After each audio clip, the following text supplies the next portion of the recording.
இதான் என்னோட first kiss, கொஞ்சம் அட்ஜஸ்ட் பண்ணிக்கோ அப்படின்னு சொல்லிட்டு ஹீரோ ரொம்ப ஆசையா கிஸ் பண்ணலான்னு போனா அங்க வந்து கென் நிக்கிறான். அவ்வளவுதான், அடா பாவீங்களா, என்ன பண்றீங்க, எனக்கு என்ன துரோகம் பண்ணிட்டீங்களா அப்படின்னு சொல்லி கத்துறான்.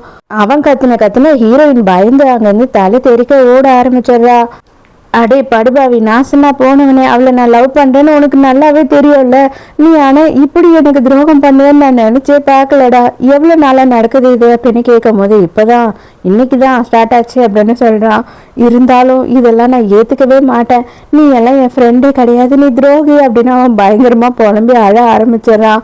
டேய் மச்சான், இதுக்கெல்லாம் ஃபீல் பண்ணாதடா, நீ லவ் பண்ணேன்னு தெரியும், இருந்தாலும் திங்க் பண்ணி பாரு, லவ்ன்றது ரெண்டு சைடும் இருக்கணும், ஒரு சைடு வச்சுக்கிட்டு ஒன்றும் பண்ண முடியாது அப்படின்னும் போது இவன் செம்மையா கடுப்பாகிறான். உன்னை இன்னைக்கு குத்தி கொண்டுறவாடாடா அப்படின்னு கேட்குறான்.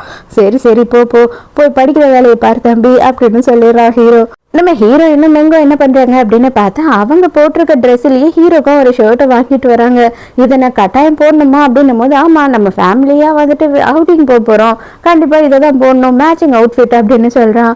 சரி ஓகே, வேற வழியே இல்லை, போட்டுதான் ஆகுறேன் உங்களுக்காக அப்படின்னு அதையும் போட்டுக்கிறான். கரெக்டா இவங்க 3 பேரும் எங்க போலாம் அப்படின்னு சொல்லி கிளம்புறாங்க. கையை பிடிச்சிக்கிட்டு பீச்சுக்கு போலாம் அப்படின்னு சொல்லும் போது கண்டிப்பா சத்தியமா நீங்களாம் நல்லாவே இருக்க மாட்டீங்க, நாசமா போயிடுவீங்க, என்ன வந்து நம்ப வச்சு இப்படி ஏமாத்திட்டீங்க இல்லையா, அப்படியே அந்த சமுத்திரத்துல விழுந்து 2 பேரும் செத்து போயிட்டீங்கன்னா நான் ரொம்ப சந்தோஷமா இருப்பேன் அப்படின்னு சொல்லி பயங்கரமா கத்தி புலம்புறான்.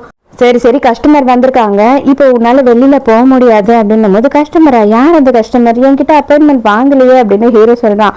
நான் தாண்டா அந்த கஸ்டமர், என்னோட ஒரு டிக்கியில தான் அன்னைக்கு போட்டேன், இன்னொரு டிக்கியில போடல, அங்க போடணும், சீக்கிரம் வா அப்படின்னு சொல்லி கூப்பிடுறான். அடே நாத்தம் பிடிச்சவனே, பொம்பளை பிள்ளைங்க இருக்கிற இடத்துல என்ன பேசணும்னு தெரியலையா, ஆனா இந்த கஸ்டமரை நான் கொஞ்சமும் மதிக்க மாட்டேன், மரியாதையா போயிட்டு இங்க இருந்து அப்படின்னு சொல்லிடுறான்.